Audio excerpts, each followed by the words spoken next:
நீங்கள் எப்போதும் கவலை இல்லாமல் இருங்கள். நீங்கள் சிந்தும் கண்ணீர் மற்றும் வலிகளை நான் உணர்வேன். நல்ல நேரத்தை நான் உங்களுக்காக உருவாக்கி கொண்டிருக்கிறேன்.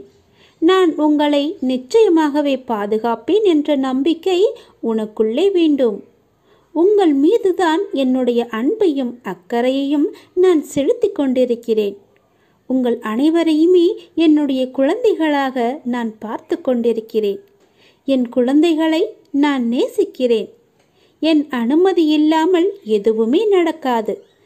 எதுவும் எவரும் எதையுமே உனக்கு செய்யவும் முடியாது. அதனால் நீ கவலையற்று இருக்காதே. எதற்குமே கவலையும் படாதே. உன் பாரத்தை சுமக்க எனது துவாரகாவில் நான் காத்து கொண்டிருக்கிறேன். அதனால் நீ கலங்கக்கூடாது. வாழ்க்கையில் துணிந்து போராடி கொண்டே இருக்க வேண்டும். நீ எந்த சூழ்நிலைகளையும் யாரையும் வெறுத்து ஒதுக்க நினைக்காதே. கடும் சொற்களால் நீ பேச நினைக்காதே. உனது பாரத்தை முழுவதுமாகவே என் மீது நம்பிக்கை வைத்து நீ செலுத்திப்பாரேன். நான் தயாராக இருக்கும்போது நீ எதற்காக கவலைப்படுகிறாய்? உன்னுடைய பாரத்தை நான் ஏற்க தயாராக இருக்கும்போது நீ ஏன் கவலைப்பட்டு கொண்டிருக்கிறாய்? நீ படும் வேதனையிலுமிருந்து நான் உன்னை நிச்சயமாகவே விடுவிப்பேன் என்ற நம்பிக்கை உனக்குள் எப்போது வருகிறதோ அந்த நொடி முதலே உன்னுடைய கவலைகள் எல்லாமே தீர்ந்துவிடும். என் குழந்தையே, உனக்கு ஏற்பட்ட பல கஷ்டங்கள் இருக்கிறது. கடன் தொல்லைகள் இருக்கிறது. இவைகளிலிருந்து நான் உன்னை விடுவிக்க நினைக்கிறேன். ஆனால் நீ என்னை நம்ப மறுக்கிறாய். இதுவரை நான் உனக்கு நேர்முகமாகவும் மறைமுகமாகவும் நீ பட்ட கஷ்டங்களுக்கெல்லாம் ஒரு விடை கொடுத்து கொண்டிருந்தேன். நீ எப்போது என் மீது அவன் நம்பிக்கையை வைத்தாயோ அப்போது முதலே என்னுடைய செயலெல்லாம் உன் கண்ணுக்கு தெரியாமல் போய்விட்டது. இது காலத்தின் கட்டாயம். உனது கர்ம பலன்களை நீ அனுபவிக்க வேண்டிய நேரம் இது. முழுவதுமாகவே அனுபவித்து விட்டாய். நீ மகிழ்ச்சியாகவே இருக்கப் போகிறாய். இனி உன் வாழ்க்கையில் நிச்சயமாகவே ஏற்றம் வந்து கொண்டே இருக்கிறது. இப்போது அனைத்திலும் உனக்கு வெற்றி என்றும் வெற்றி முழக்கம் மட்டுமே உன் காதுகளில் விழும். நான் உன்னுடன் இருக்கிறேன். எனக்காக ஒரே ஒரு முறை என் நாமத்தை உச்சரி. என்னை நம்பு. நான் சொல்வது போல நீ செய்து கொண்டே வந்தாய் என்றால் உன் வாழ்க்கையில் எந்த ஒரு பிரச்சனையும் இருக்காது. உனக்கு துணையாக உன் அப்பா இருக்கிறேன். தாய் உன்னை மறந்தாலும் பெற்ற தந்தை உன்னை மறந்தாலும் இந்த பெற்றெடுக்காத அப்பா நான் உன்னை மறக்க மாட்டேன். உங்கள் பாரத்தை என்னிடம் தாருங்கள். நான் சுமக்கிறேன். நான் உங்களிடம் கேட்பது எல்லாமே நம்பிக்கை, பொறுமை மட்டுமே. அதனால் என் மீது எந்த குறையும் இல்லாமல் என்னை நீ நம்பு. உன் பொறுமையை சோதிக்கும் அளவுக்கு உறவோ நட்போ உடன் இருக்கும் நபர்களிடமிருந்தோ எதிர்பாராத நேரத்தில் சோதனைகள் நெருக்கடிகள் வந்தாலும் அந்த கடினமான நேரங்களை நீ அமைதியுடன் தான் கடந்தாக வேண்டும். உனக்கு பக்கபலமாக நான் இருக்கிறேன் என்பதை நீ மறந்து விடாதே. அவர்கள் சொல்வது சொல்லிக்கொண்டே இருக்கட்டும். உன் பாரத்தை சுமக்க நான் துவாரகாவில் காத்து கொண்டிருக்கிறேன். என் குழந்தையே, துணிந்து வா. எதிர்த்து போராடு. எந்த சூழ்நிலையிலையும் எதற்காகவும் உன்னை நீயே தாழ்த்தி கொள்ளாதே. மகிழ்ச்சியாகவே இரு. வாழ்க்கையில் நிச்சயமாகவே ஏற்றம் பெறுவாய். இது என்னுடைய சத்திய வாக்கு. நான் உன்னுடன் இருக்கும்போது வீணாக அழாதே. அழுதது எல்லாமே போதும். அழுத காலம் எல்லாமே முடிந்துவிட்டது. இனி நீ சிரிக்கப் போகிறாய். மகிழ்ச்சியாக இருக்கப் போகிறாய். மகிழ்ச்சியில் துள்ளி குதிக்கப் போகிறாய். எவரவர் தூற்றினாரோ அவர் உன்னை பார்த்து பொறாமை கொள்ளும் காலம் வரப்போகிறது. நல்லதை மட்டுமே நினை. நல்லதை மட்டுமே செய். நல்லதை மட்டுமே பேசு. முடிந்தவரை உன்னால் முடிந்தவரை பிறருக்கு நீ உதவி செய். உன் மனதில் எப்போதும் ஒரு இரக்க குணம் இருக்கட்டும். கவலைப்படாதே. அப்பா நான் இருக்கிறேன். உன்னை எப்போதுமே கைவிடவே மாட்டேன். உன்னை தாக்குவதற்கு யார் நினைத்தாலும் அவை அனைத்துமே என்னை வந்து சேரும். எந்த அம்பு உன்னை நோக்கி வருகிறதோ அது என்னை நோக்கி வரும். எவர்கள் உன்னை நோக்கி அந்த அம்பை வீசினார்களோ பிற்காலத்தில் அதுவே அவர்களை வந்து சேரும். அதனால் அவர்கள் பேசுவதையெல்லாம் நீ காதில் வாங்கிக் கொள்ளாதே. துணிந்து எதிர்த்து நில். வருகிற அம்பு கூட என் பெயரை உச்சரிக்கும் போது தானாகவே உடைந்து திரும்பிவிடும். அதனால் பயமற்று இரு, சந்தோஷமாக இரு. உன் அப்பாவின் துணை உனக்கு எப்போதுமே உண்டு. இந்த சுழற்சியான வட்டத்தில் மேலே உள்ளது கீழே வரத்தான் செய்யும், கீழே உள்ளது மேலே ஒரு நாள் வரத்தான் செய்யும். அதனால் பேசுபவர்கள் பேசட்டும், நீ உன் இஷ்டம் போல சந்தோஷமாக இரு. உன் இப்போதைய நிலை கண்டு நீ துவண்டு கொண்டிருக்கிறாய். இந்த நிலை இப்படியே இருக்குமா? என்னை மீட்பார் யாரும் இல்லையா? எனக்கு உதவுவதற்கு யாரும் இல்லையா என்று உன் மனம் ஏங்கி தவித்து கொண்டிருக்கிறது. எல்லாமே எனக்கு தெரியும். நீ நம்பிக்கையை இழக்காதே கண்மணி. கொஞ்சம் காலம் பொறுமையாக இரு. கொஞ்சம் பொறுமை காத்துக்கொள். எப்பொழுதுமே நான் உன்னுடன் தான் இருப்பேன். எதற்குமே கவலை விடாதே. உன்னை விட்டு நான் எங்கும் அகலவே இல்லை. கொஞ்சம் தூரம் கூட நான் உன்னை விட்டு என்னால் செல்ல முடியாது. ஏனென்றால் நீ அப்படிப்பட்ட சூழ்நிலையில் சிக்கி தவித்து கொண்டிருக்கிறாய். உனக்கே என்ன ஆகிவிடுமோ என்ற பயம் உன் மனதிற்குள்ளே ஆணி வேறாக அச்சாணி போட்டு அமர்ந்திருக்கிறது. முதலில் நான் இருக்கிறேன் என்று நீ நம்ப வேண்டும். உன்னுடைய நிலை இந்த நிலை இப்படியே இருக்கும் என்று எண்ணுகிறாய் அல்லவா? கவலைப்படாதே. இந்த நிலை நிச்சயமாகவே மாறும். நீ சந்தோஷமாகவே இருப்பாய். ஏனென்றால் நான் உன் அருகிலேயே இருந்து கொண்டிருக்கிறேன். உன்னை நான் என் இரு கண் கொண்டு பார்த்து கொண்டே இருக்கிறேன். நீ என்னுடைய இரு கண்களையும் பார். அதில் உனக்கு ஒரு உயிரோட்டம் தெரிகிறதா என்று சொல். அப்படியென்றால் நான் உன்னுடனே உன்னை சுற்றிதான் நான் இருந்து கொண்டிருக்கிறேன் என்று அர்த்தம். என் கண்கள் கூட உன்னிடம் பேசும். நான் மௌனமாகவே இருக்கிறேன் என்று நீ புலம்பாதே. உனக்கு வேண்டியது எல்லாமே நான் செய்து கொண்டுதான் இருக்கிறேன். என்னால் நேரடியாக வந்து செய்ய முடியாது. அதனால்தான் யாரோ ஒருவர் மூலம் நான் செய்து கொண்டிருக்கிறேன். நீ எப்பொழுதெல்லாம் இக்கட்டான சூழ்நிலையை சந்திக்கிறாயோ அப்பொழுதெல்லாம் என் பெயரை சொல்லி கூப்பிடு. நான் உன் அருகில் இருப்பதை நீ உணர்வாய். நிச்சயமாகவே உணர்வாய். உன்னை விட்டு நான் எங்குமே போக மாட்டேன். என் இரு கண்களும் உன்னை மட்டும்தான் பார்த்து கொண்டே இருக்கின்றன. அதனால் நீ எதற்குமே பயப்படாதே. துணிந்து செல். எல்லாவற்றையுமே அடித்து நொறுக்கி போராடு. நிச்சயம் என் துணை உனக்கு எப்போதுமே உண்டு. என் அப்பா என்னை பார்த்து கொண்டிருக்கிறார் என்ற நம்பிக்கையோடு, என் அப்பா என்னை சுற்றி இருக்கிறார் என்ற நம்பிக்கையோடு, என் அப்பா எனக்கு உதவுவார் என்ற நம்பிக்கையோடு செயல்படு என் தங்கமே. நான் எப்போதும் உன்னுடன் தான் இருப்பேன். நீ கவலையற்று இரு. உனது கவலையால் எதையுமே சாதிக்க முடியாது. அப்படி முடிந்தால் நீ சாதித்துப்பார். அதில் எனக்கு ஒன்றும் தயமில்லை. உன்னால் முடிந்தால் நீ சாதித்து காட்டு. கவலை என்பது உன் மனதை என்பால் திருப்பாமல் கட்டி வைக்கின்ற வலை என்பதை நீ உணர்ந்து அதற்கு பிறகு நீ செயல்படு. முதலில் இந்த வலைக்குள்ளிருந்து நீ வெளியே வா. அப்போது நான் உனக்கு முழுவதுமாகவே உன் கண்களுக்கு நான் காட்சி தருவேன். எந்த நாளும் நான் வந்து உன்னை நிழலாக காப்பேன் என நீ என்னை நம்ப வேண்டும். நிம்மதியை உன்னிடம் வந்து நான் சேர்த்து விடுவேன் என்று நீ நம்ப வேண்டும். சந்தோஷமாக நான் உன்னை வாழ வைப்பேன் என்று நீ நம்ப வேண்டும். இப்படி என் மீது நம்பிக்கை வைத்தால்தான் எல்லாமே உனக்கு சுகமாக, நலமாக, வளமுடன் உன்னை வாழ வைக்க முடியும் என்னால். சுழற்சியை உடைப்பதுதான் ஆன்மீகம்.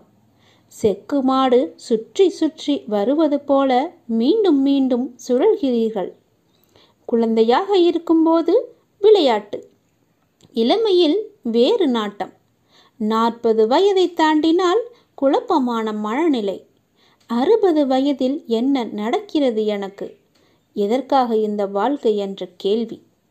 இதை போய் ஒரு சிலர் ஆன்மீகம் என்று நினைத்து கொண்டு விடுகிறார்கள். அப்படியல்ல, இது வெறும் சுழற்சிதான். இப்படித்தான் உங்கள் மூதாதையர்களின் அதே பழைய சக்கரம் உங்கள் மூலமாக இப்போது சுழன்று கொண்டிருக்கிறது. ஆன்மீகம் என்றால் உங்கள் தாத்தாவும் அப்பாவும் அம்மாவும் உங்கள் மூலமாக ஜீவிப்பதற்கு அனுமதிக்காமல் உங்களது வாழ்க்கையை ஒரு புத்தம் புது உயிராக, ஒரு புதிய சாத்தியமாக நீங்களாகவே உருவாக்கிக் கொள்வதுதான். இதுதான் ஆன்மீகம். இந்த சுழற்சியை உடைப்பதுதான் ஆன்மீகம். கர்மா என்றால் தலைவிதி என்று அர்த்தமில்லை. அப்படி சொல்லியாக்கிவிட்டார்கள். உங்கள் தலைவிதியும் கூட உங்களுடைய செயல்தான். இதை உணர்ந்தால் இப்போது கர்மா என்பது உங்களை சிக்க வைக்கும் ஒன்று கிடையாது என்பது உங்களுக்கே தெரிய வரும். உங்களை விடுவிக்கும் ஒன்றாக அது மாறிவிடும். நிச்சயமாக இதை நீங்கள் உணர்ந்திட வேண்டும். நல்ல கர்மா எது, கெட்ட கர்மா எது, ஒவ்வொரு செயலுக்கும் ஒரு பின்விளைவு உண்டு என்பதை நீங்கள் தெரிந்து கொள்ள வேண்டும்.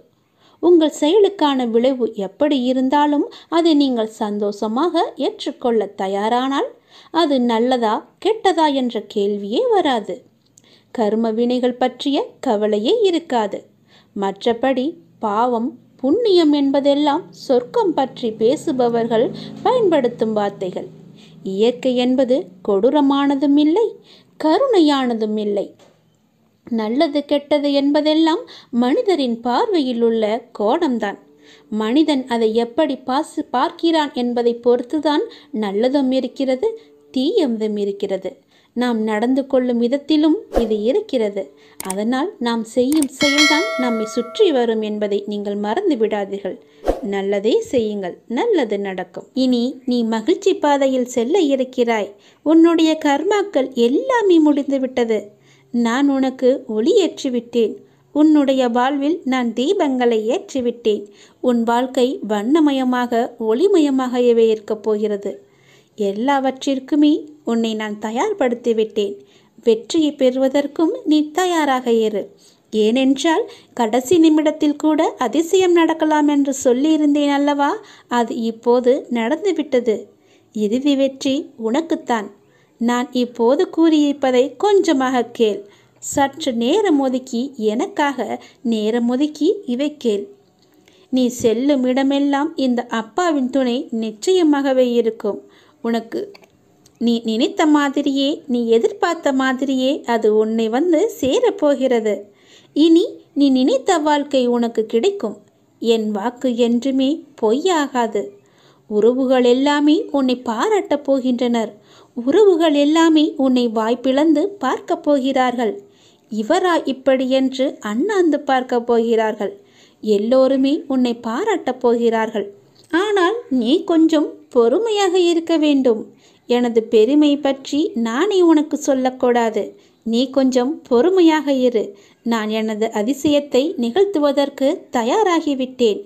எப்போது என் கரம் பற்றினாயோ அப்போதே உன்னுடைய கர்மாக்கள் எல்லாவற்றையுமே முடித்து விட்டேன். கடவுள் உனக்கு கஷ்டங்கள் தரும்போது கலங்கக்கூடாது இல்லையா? அவர் உனக்கு கஷ்டங்கள் தருவது எதற்காக? உன்னை சோதிக்க அல்ல. உன்னை சுற்றி எத்தனை போலி உறவுகள் உள்ளன என்று உனக்கு உணர்த்துவதற்காகத்தான் நான் இதை கொடுத்தேன். அதை நீ முதலில் புரிந்து கொள். நீ என்னிடம் கேட்டதை விட சிறப்பான ஒரு வாழ்க்கையை நான் உனக்கு அமைத்து தருகிறேன். நான் என்பதை நீ மறந்து விடாதே. எதை பற்றியுமே நீ கவலைப்படாதே. இன்று உங்களுக்கும் உங்கள் குடும்பத்தில் உள்ள அனைவருக்குமே இந்த அப்பாவின் அருள் கிடைக்கும். நிச்சயமாகவே இன்று முதல் உன் வாழ்க்கை வண்ணமயமாக மாறப்போகிறது. இந்த அப்பாவின் ஆசையோடு எல்லாமே நினைத்தபடியே நடக்கும். நினைத்தது எல்லாமே நிறைவேறும். உனக்கு ஒன்று தரப்போகிறேன். நீ கேட்டதை தரப்போகிறேன். நீ கேட்டது ஒன்றுதான், நான் கொடுப்பதோ 2 மடங்காக இருக்கும். நீ கேட்ட சந்தோஷத்தை விட 2 மடங்கு இரட்டிப்பு மகிழ்ச்சியை பெறப்போகிறாய். நீ தயாராக இரு. உன் மனதை எப்போதுமே சந்தோஷமாக வைத்திரு. இரட்டிப்பு மகிழ்ச்சி உனக்கு காத்திருக்கிறது. ஏனென்றால் உன்னுடைய கர்மா முடிந்துவிட்டது. அதனால்தான் உனக்கு மகிழ்ச்சியான செய்தியை கூறுவதற்காகத்தான் நான் வந்திருக்கிறேன். இரட்டிப்பு மகிழ்ச்சி உனக்காக காத்திருக்கிறது. வரவேற்க தயாராக இரு. வருவது வரட்டும், விட்டு விடாதே. என்னையே நீ உறுதியாக பற்றி கொண்டு எப்போதுமே நிதானத்துடனும் சகா காலமும் என்னுடன் ஒன்றியுமிரு.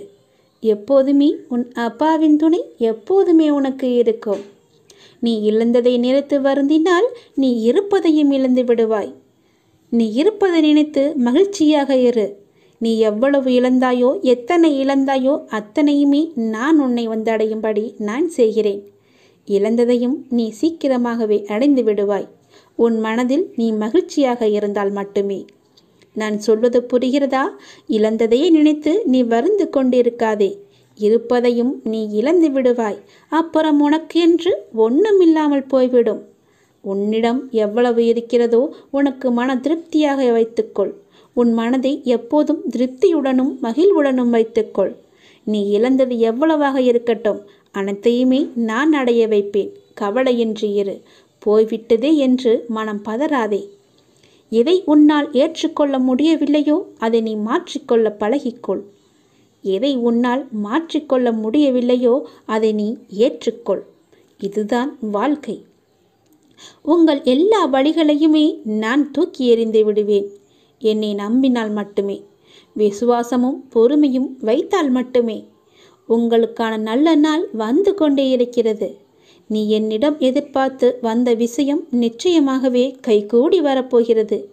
நீ எதற்காக என்னை தேடி வந்தாயோ அதை நான் உனக்கு கொடுக்கப் போகிறேன். நிராகரிப்புகளை எல்லாம் கண்டு நீ நெஞ்சு உடையாதே. உன்னை யாராவது தூக்கி எறிகிறார்கள் என்றால் இறைவன் உன்னை மேலே தூக்கி விடுகிறான் என்ற அர்த்தம். நீ எங்கேயோ எப்போதோ இந்த வார்த்தையை நீ கேட்டிருப்பாய், பார்த்திருப்பாய். ஆம், உன்னுடைய கஷ்ட காலத்தில் இறைவன் உன் கூடவே இல்லை என்று நம்பாதே. எப்போதுமே என் அப்பா என் கூடவே இருப்பார் என்று நம்பு. உன் கஷ்ட காலத்தில்தான் எப்போதும் உன்னுடன் நான் நெருக்கமாகிறேன். நிச்சயம் உன்னை கைவிட மாட்டேன். நான் இல்லை என்று நம்பாதே. நான் உன்னுடன் இருக்கிறேன் என்று நம்பு. அப்பொழுதுதான் என்னுடைய முழுமையான ஆசியையும் உனக்கு தர முடியும். கவலைப்படாதே. உன்னுடனேயே நான் இருக்கிறேன். எவ்வளவு கஷ்டங்களை நீ அனுபவித்திருப்பாய். எவ்வளவு கஷ்டங்களை இப்போது நீ அனுபவித்தாலும் அந்த அளவுக்கு உன்னுடைய எதிர்காலம் சந்தோஷமாகவே அமையும். சந்தோஷமாக நான் அமைத்து தருகிறேன். அதில் எந்த ஒரு சிறு குறையுமே இருக்காது. சிறு குறை ஏற்படும்படி நான் உனக்கு தரமாட்டேன். அதில் எந்த தப்பும் இருக்காது, தவறும் இருக்காது. என்னை நம்பு, என் வார்த்தையை நம்பு. நான் சொல்வது போல செய். என்னுடைய பேச்சை கேட்டு நடந்து கொண்டால் உனக்கு எல்லாமே நல்லதாகவே நடக்கும். உன் அப்பாவின் பிள்ளைதான் சொல்கிறேன். இது நாடகம் நிறைந்த நரிகள் வாழும் உலகம். இது நல்லவர் யார், கெட்டவர் யார் என நிதானமாக யோசித்து செயல்பட வேண்டிய காலம் இது. ஏனென்றால் இது கலிகாலமாகிவிட்டது. நான் உன்னோடு இருக்கிறேன். நீ பயப்படாமல் இரு. நீ பலம் கொண்டு திடமான மனதோடு இரு. உன்னை ஒரு பொதுமே அப்பா கைவிட மாட்டேன். புண்ணியங்கள் அனைத்திற்குமே தலையாயது எது தெரியுமா?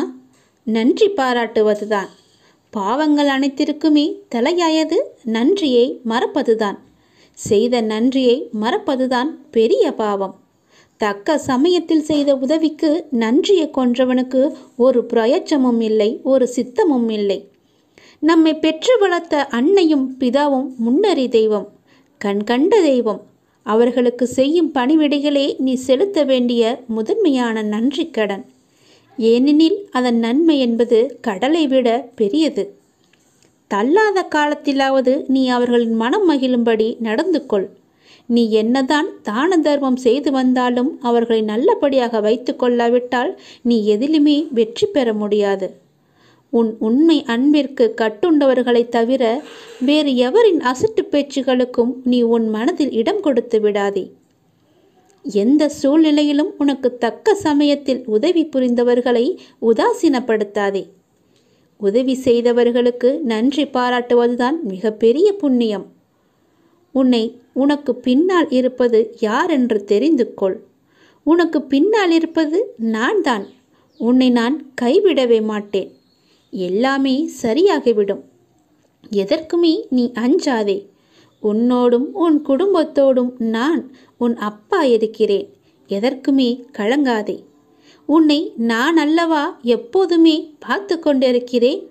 அதனால் என்றுமே உனக்கு நன்மையை மட்டும்தான் தெரிவேன். நன்மை மட்டும்தான் உன் கண்ணுக்கு புலப்படியும் நான் செய்வேன். உன்னுடைய பாரங்களை எல்லாமே எனது பாதத்தில் நீ சமர்ப்பித்து விட்டாய். நீ எதற்காகவும் இனிமேல் கலங்கக்கூடாது. எப்போது உனது பாரங்களை எனது காலடியில் நீ விட்டாயோ அந்த நொடி முதலே உன்னுடைய கர்ம வினைகளை அகற்றி உனக்கு நல்லது நடக்க நான் ஆயத்தமாகிவிட்டேன். இப்பொழுது என்னுடைய தவக்காலம் முடிந்தது. உனக்கு நல்லதை நடக்க செய்யப் போகிறேன். இப்போது உனக்கு நல்லது நடக்குவதற்காக நான் கண்கொண்டு திறந்து பார்த்திருக்கிறேன் உன்னை. என்னுடைய தவக்காலமே உனக்காக மட்டும்தான். எல்லாமே உனக்கு கைகூடி வரப்போகிறது. நீ துயரத்திலிருந்து நிச்சயமாகவே விடுபடப் போகிறாய். பல ஆனந்தத்தை நான் உனக்கு அள்ளித்தரப்போகிறேன். காத்திரு. எல்லா இடங்களிலும் எங்கு போனாலும் துரதிர்ஷ்டம் உன்னை துரத்துகிறது என்று நினைக்காதே. அந்த எதிர்மறை எண்ணத்தை அறவே ஒழித்துவிடு. அப்படி நீ எண்ணுகிறாய், அது முற்றிலும் தவறான எண்ணம். உன்னை விதியும் ஆசைகளும் இக்கட்டான சூழ்நிலையில் எடுத்த முடிவுகள்தான் உன்னை இந்த நிலைக்கு இழுத்து கொண்டு வந்திருக்கிறது என்பதை நீ மறந்துவிடாதே. நான் சொல்கிறேன், அந்த எண்ணத்தை முற்றிலுமாகவே எதிர்த்துவிடு, தடுத்துவிடு, உன்னுக்குள்ளே வைத்து கொள்ளாதே. இன்றிலிருந்து உனக்கான நேரம் தொடங்கிவிட்டது. உன்னுடைய உடல், உன்னுடைய மனம், உன்னுடைய பணம் ரீதியான உன் அனைத்து கஷ்டங்களும் இன்றிலிருந்து நீங்கும். இதை கேட்ட நொடி முதல் அனைத்துமே நீங்கிவிடும். இனி சகல நலமும் வளமும் பெற்று சீரும் சிறப்புமாகவே வாழப்போகிறாய். இது என்னுடைய வாக்கு. வாழ வைக்கும் தெய்வமாகவே நான் இருப்பேன். வழி நடத்தும் சத்குருவாக நான் இருப்பேன். உயிர் காக்கும் தாயாக, தந்தையாக, உற்ற தோழனாக நான் இருப்பேன். நெருங்கிய உறவினராக நான் இருப்பேன். வாழ்வின் நல் வழிகாட்டியாக நான் இருப்பேன். நான் உன் அப்பா. நான் உன்னை மறக்கவே மாட்டேன். என்றுமே உன்னை என் உள்ளங்கையிலும் எனக்குள்ளுமே வைத்து நான் உன்னை வழிநடத்திச் செல்கிறேன். உன் கூடவே நான் இருக்கும்போது உன் கஷ்டத்தை நான் தாங்குவேன். உனக்கு தற்போது ஏற்பட்டுள்ள சூழ்நிலை நான் அனுமதித்ததன் மூலம்தான் உன் வாழ்க்கையில் வேறு நல்லதை ஏற்படுத்தப் போகிறேன்.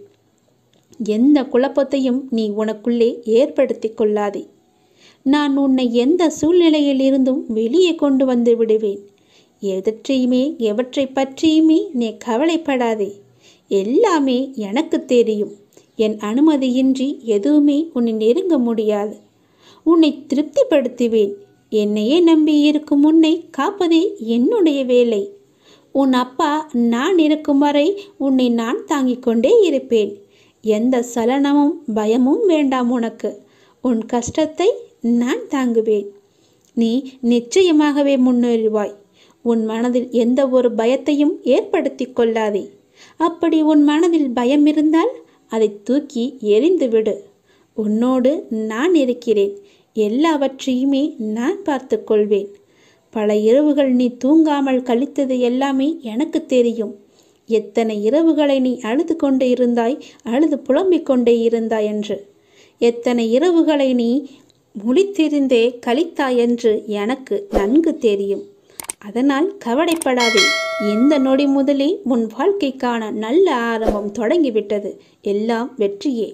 உலகளாவிய நன்மையின் தெய்வீக நோக்கத்தை அறிந்து கொள்வதன் மூலம் இந்த ஆசீர்வதிக்கப்பட்ட ஆன்மா அனைவருக்கும் மகிழ்ச்சியை பரப்ப முயற்சிக்கிறது. அவர்களை ஆசீர்வதிக்கப்பட்டவர்களாக மாற்றவும் விரும்புகிறது. ஆனால் வெவ்வேறு மனப்பான்மை கொண்டவர்களிடையே வாழ வேண்டும். பெருமை மற்றும் பொறாமை, ஆடம்பரம் மற்றும் ஆணவம், பணத்திற்கான பேராசை மற்றும் ஈகோ போன்ற குணநலன்களை கொண்டவர்களுடன் நாம் சிக்கலை எதிர்கொள்கிறோம். நம்முடைய தனித்துவமான அப்பாவை மற்றவர்கள் ஏற்றுக்கொள்ளாததால் நாங்கள் விரக்தியடைந்துள்ளோம். நாம் வாழும் கடவுளாக நாம் வணங்கும் அப்பாவை சுற்றியுள்ளவர்கள் நம்பாததால் நாங்கள் வருத்தப்படுகிறோம். அது மட்டுமல்லாமல் சில சமயங்களில் நம்மிடம் ஆதிக்கம் செலுத்தவும் ஏமாற்றவும் கொடூரமாக நடந்து கொள்ளவும் முயற்சிக்கும் நபர்களின் வழியை நாம் தாங்கிக் கொள்ள வேண்டும். இது போன்ற கடினமான சூழ்நிலைகளில் அப்பா ஏதாவது ஒரு வடிவில் நம் முன் தோன்றி நம் பயத்தை கவலையும் விரட்டி அடிப்பார். நான் உன்னுடன் இருக்கிறேன் என்று என்னை தியானித்து உனது உன்னத பணியை அச்சமின்றி செய்யென்று உறுதியளித்திருக்கிறார் நம்முடைய அப்பா. நம்முடைய அப்பாவின் தெய்வீக பாதங்களில் நாம் சரணடைவோம். அவர் கூறும் வார்த்தைகளை எல்லாமே நாம் பின்பற்றுவோம். தெய்வீக உறுதிமொழியை நாம் எடுத்துக்கொள்வோம். நம் அப்பா நம்மை காப்பார் என்ற நம்பிக்கை நம்மிடம் வேண்டும். நம்மை படைத்தவர் அவரே, எல்லாம் வல்ல இறைவன் என்று நினைத்து அவன் பாதங்களில் உங்கள் கஷ்டங்களை எல்லாவற்றையுமே போட்டு விடுங்கள். என் அப்பன் ஈசன் நினைத்தால் எல்லாவற்றையுமே செய்து முடிப்பார். ஒரு நொடி போதும். ஆண்டியையும் அரசனாக்குவார், அரசனையும் ஆண்டியாக்குவார். அவர் மீது நம்பிக்கை வைத்தால் எல்லாமே நல்லதே நடக்கும். தான் என்ற அகங்காரத்தை உடனே அழித்து விட வேண்டும். இல்லையென்றால் அவரே அழைத்து விடுவார். நான் தான் பெரிது என்று எதற்குமே அலையாதே, எதையுமே செய்யாதே. எதையுமே தான் என்ற அகங்காரம் இன்றி, அகவம்பாவம் இன்றி செய். அந்த அப்பனின் அருள் உனக்கு நிச்சயமாகவே கிடைக்கும். அவர்தான் நமக்கு எல்லாவற்றிற்குமே பெரியவர். அவரின்றி இங்கு ஓர் அணுவும் அசையாது. இந்த உலகம் இயங்குவது கூட என்னுடைய அப்பாவின்தான். அதனால் எல்லாவற்றையுமே என் அப்பாவிற்கு தெரியும் என்று நம்பு. அப்பாவின் அருளின்றி எதுவுமே நடக்காது என்று நம்பி அவரிடம் சரணடைந்து விடு. தினமும் அவர் நாமத்தை சொல்லிக் கொண்டே இரு. உனக்கு எல்லாமே நல்லதே நடக்கும். அப்பாவின் துணையோடு எல்லாமே உனக்கு நன்மையாக மட்டுமே நடக்கும். அவருடைய அருள் முழுவதுமாகவே உனக்கு கிடைக்கும். எல்லாம் வாழ்வில் ஒருவருக்கு வரும் மேலோங்கிய நேரத்தில் அவர்களுக்கு எல்லாம் உயர்வாகத்தான் இருக்கும். அதே போல மேலே ஏறிய அடிகள் மீண்டும் கீழே நோக்கி அடிகள் வரத்தான் செய்யும். அப்படித்தான் செய்ய வேண்டும். வாழ்வில் உயர்வு தாழ்வு எல்லாம் யதார்த்தம்தான். ஆனால் அதை புரிந்து நீ எடுக்கும் அடிகளில் உன் பலத்தை சோதிக்கும் அளவிற்கு கடினமான சூழ்நிலைகள் எல்லாம் வந்தாலும் அதை தாண்டி நீ அடிகளை எடுத்து வைக்க வேண்டும். அதை நீ நிச்சயமாகவே தாண்ட வேண்டும். வாழ்கின்ற வாழ்க்கை ஒரு வட்டத்தின் வடிவுதான். அதனுள் நமக்கு நாம் ஈட்டுக்கொள்ளும் அளவுகோல் என்பது நம்மை எச்சரிக்கும் அபாயமணி போன்றது. அபாயமணிதான். போகும் அடிகள் சரிதானா, அவைகள் உன்னை கொண்டு போகும் திசை சரிதானா என்று உன் மனதில் உனக்குள் எழும் எச்சரிக்கை மணியாய் உன் குரல், என்னுடைய குரல் உனக்கு இருக்கும். அந்த வட்டத்திற்குள் மாயை என்ற நிழல் பின்தொடர்ந்தால் உன்னுள் நீ போடும் வட்டத்திற்கு உள்ளே மாயையின் ஆதிக்கம் ஆரம்பிக்கும். அது என்னிடம் இருந்து உன்னை தூரப்படுத்தி ஆசைகளை அருகில் கொண்டு வர வைக்கும். அவற்றை தடுத்து உன்னை அந்த வட்டத்திற்குள் இருந்து இழுத்து கொண்டு மேலோங்கி வா என என் கையை நான் தருவேன். அப்போது நீ செய்ய வேண்டியது ஒன்றுதான். அந்த மாயையிடம் சிக்கிக்கொள்ளாமல் என் கையை நீ நம்ப வேண்டும். அப்பாவின் கை உனக்கு நம்பிக்கை, தன்னம்பிக்கை கொடுக்கும். வெற்றி அடைவா என்ற எண்ணத்தை கொடுக்கும். அதனால் உன்னுடைய ஆபத்தான காலத்தில், மாயை என்ற வலையில் சிக்கி தவிக்கும் ஆபத்தான காலத்தில் நான் உனக்கு கையை தருகிறேன். என்னுடைய கையை உன்னுடைய நம்பிக்கையால் பிடித்துக்கொள். பிடித்து கொண்டு மேலே ஏற வா. மேலே ஏற தயாராக இரு. அதை நிச்சயமாகவே கடந்து விடுவா என்ற நம்பிக்கையோடு என்னுடைய கையை பிடி. நான் உனக்கு பக்கபலமாக இருக்கிறேன். என் பலத்தின் மொத்தத்தையும் உன்னிடம் தருகிறேன். என்னுடைய அனுக்கிரகம் மொத்தத்தையும் உன்னிடம் தருகிறேன். நீ எல்லாவற்றையுமே சாதிக்க பிறந்த என்னுடைய குழந்தை. அப்பாவின் கை உனக்காகவே இருக்கிறது. என் கையை இறுக பிடித்துக்கொள். என் கையை நீ விட்டு விடாதே. நீ இப்போது பிரச்சனையில் சிக்கிக்கொள்ள இருக்கலாம். அதனால்தான் என்னுடைய கை தருகிறேன். பிரச்சனையிலிருந்து உன்னை விடுவிக்கவே நான் இவ்வளவு நேரம் போராடி கொண்டிருக்கிறேன். நீ நம்பிக்கையோடு எழுந்து என்னுடைய கையை பிடித்துக்கொள். உனக்காக நான் இருக்கிறேன். உன் அப்பா சொல்வது எல்லாமே உன்னுடைய நன்மைக்காகவே. பிரச்சனையிலிருந்து நான் உன்னை விடுவிக்கிறேன். மாயை என்ற வலையில் நீ சிக்கி தவித்து கொண்டிருக்கிறாய். மாயையின் பிடியை நான் அவிழ்த்து காமிக்கிறேன். நீ என் மீது நம்பிக்கை கொண்டால் மட்டுமே என்னால் இது சாத்தியம். என்னால் இது முடியும். நம்பிக்கையோடு என் கையை பிடி. நான் உனக்கு நம்பிக்கையாக இருக்கிறேன். தன்னம்பிக்கையாக இருக்கிறேன். என் கையை எதற்காகவும் விட்டு விடாதே. நீ பெற்ற சிறிய வெற்றியையும் மனமகிழ்ந்து கொண்டாட பழகினாலே உற்சாகம் தானாக பிறக்கும். அடுத்த வெற்றிக்கும் அது அச்சாரம் போடுமே தவிர தோல்வியில் உன்னை இழுத்துச் செல்லாது. ஒவ்வொரு சிறிய வெற்றியும் ஒரு ஆசீர்வாதம். எனவே நீ கவலை கொள்ளாதே. நம்பிக்கையோடு நீ செயல்பட்டு கொண்டே இரு. நீ எடுக்கும் எல்லா முயற்சிகளிலும் உனக்கு வெற்றி நிச்சயமாகவே கிடைக்கும். உன்னுடைய வெற்றியை யாராலும் தடுக்க முடியாது. நீ எடுக்கும் எல்லா முடிவுகளிலும் வெற்றி அடைவாய். நீ எந்த காரியத்தை செய்து கொண்டிருந்தாலும் சரி, எங்கு இருந்தாலும் சரி, எதை செய்தாலும் சரி, என்னையே நினைவில் நிறுத்திக்கொள். என்னையே நினைவில் நிறுத்தி உன் வேலையே செய். என்னுடைய ஆணைப்படியே செய். நான் சொல்வது போலையே செய். அதைதான் உன்னை வெற்றி அடையும்படி செய்யும். நான் உன்னை வெற்றி அடையும்படியும் செய்வேன். உள்ளத்தில் உறுதியுள்ளவராய் நிதானம் உள்ளவராயும் இருங்கள். உள்ளத்திலும் கையிலும் மிகவும் தாராளமானவராகவும் எதிலும் அற்றவராகவும் எப்பொழுதும் தர்ம சிந்தனை உடையவராகவும் இருங்கள். ஸ்திரமில்லாதவர்களாகவும் இருப்பு கொள்ளாதவராகவும் நீங்கள் இருக்காதீர்கள். அகத்தில், அதாவது உள்ளத்தில் உறுதியுள்ளவராகவும் நிதானம் உள்ளவராகவும் இருக்க வேண்டும். அப்பா நம் எல்லோருடைய இதங்களையும் பார்க்க முடியும், எல்லோருடைய இதயங்களையும் பார்க்க முடியும், படிக்க முடியும். எதுவும் அவருக்கு ரகசியமாகவோ மறைக்கப்பட்டதோ அல்ல. அண்மையிலோ செய்மையிலோ உள்ள ஒவ்வொன்றும் பட்ட பகலொளியை போன்று தெட்ட தெளிவாகவும் சுத்தமாகவும் அவருக்கு தெரியும். ஒரு மனிதன் பக்கத்தில் இருந்தாலும் அவன் அப்பாவின் எங்கும் நிறை கூர்ந்த பார்வையின்றி தப்ப முடியாது. இதிலிருந்து மற்றவர்களை பற்றி தூச்சனையாகவோ பேசக்கூடாது என்றும், தேவையில்லாமல் மற்றவரை குறை கூறக்கூடாது என்பதும் பற்றியும் நீங்கள் தெரிந்து கொள்ளலாம். நன்றி சொல்ல நீங்கள் அப்பாவிற்கு நன்றி சொல்ல தயாராக இருங்கள். உன்னை தேடி அவரே வந்து கொண்டிருக்கிறார். அவரே வந்து நீ வேண்டியதை தரப்போகிறார். நான் தருவதை நீ பெற்றுக்கொள் என்று உனக்கு கட்டளையாகவும் இடப்போகிறார். அன்பு கட்டளையை ஏற்றுக்கொள்ளுங்கள். அப்பாவின் மகிமையை புரிந்து அதன்படி செயல்படுங்கள். அப்பா என்ன சொல்ல போகிறாரோ என்று கவலைப்படாதே. உனக்கு நல்ல செய்தியை கூறத்தான் அப்பா வந்து கொண்டிருக்கிறார். உன்னை தேடி அவரே விரைவில் வந்து நீ கேட்டதை கொடுத்து உன்னை மன மகிழ்ச்சியில் ஆழ்த்தப் போகிறார். நீ வேண்டியது வேண்டியபடியே கிடைக்கும். நினைத்தது நினைத்ததுபடியே கிடைக்கும். விரும்பியது விரும்பியபடியே கிடைக்கும். ஏனென்றால் தருவது யார்? உன்னுடைய அப்பா. உன்னுடைய அப்பா தருவது உன்னுடைய நலனுக்காக மட்டுமே. பிள்ளையின் நலனே முதல் குறிக்கோளாயிருக்கிறார். எல்லாம் நல்லதே நடக்கும். நல்ல எண்ணங்களுடனும் பிரார்த்தனைகளுடனும் உங்கள் நாட்களை நீங்கள் தொடங்குங்கள். நல்லது மட்டுமே நடக்கும் உங்களுக்கு. கற்றுக்கொண்டே இருப்பவர்கள் தோற்று போவதில்லை. கற்பித்து கொண்டே இருப்பவர்கள் சோர்ந்து போவதில்லை. விதையில் நல்லது எதுவென யாருக்கும் தெரியாது. விளையும் போது நல்ல உரங்கள் தான் நல்ல விளைச்சலை நமக்கு தருகிறது. வளரும்போது நல்ல பாடத்தை கற்றால் வெற்றி நிச்சயம். தனக்கு என்ன தெரியும் என்பதை விட குழந்தைகளுக்கு என்ன தெரியும் என்பதை கூறுவதிலே மகிழ்ச்சி கொள்கின்றனர் நம்முடைய அம்மாக்கள். தனக்கு பிடித்ததை விட குழந்தைகளுக்கு என்ன பிடிக்கும் என யோசித்து வாங்குவதிலேயே மகிழ்ச்சி கொள்கின்றனர் தந்தைகள். நம்முடைய அப்பாவும் அம்மாவும் யார்? நம்முடைய சாயப்பாதானே. நமக்கு தந்தையாகவும் இருக்கிறார், நமக்கு தாயாகவும் இருக்கிறார். நீங்கள் எதில் சிறந்தவராக இருக்கிறீர்களோ அதை எண்ணி எண்ணி அவர் மகிழ்ச்சி அடைகிறார்.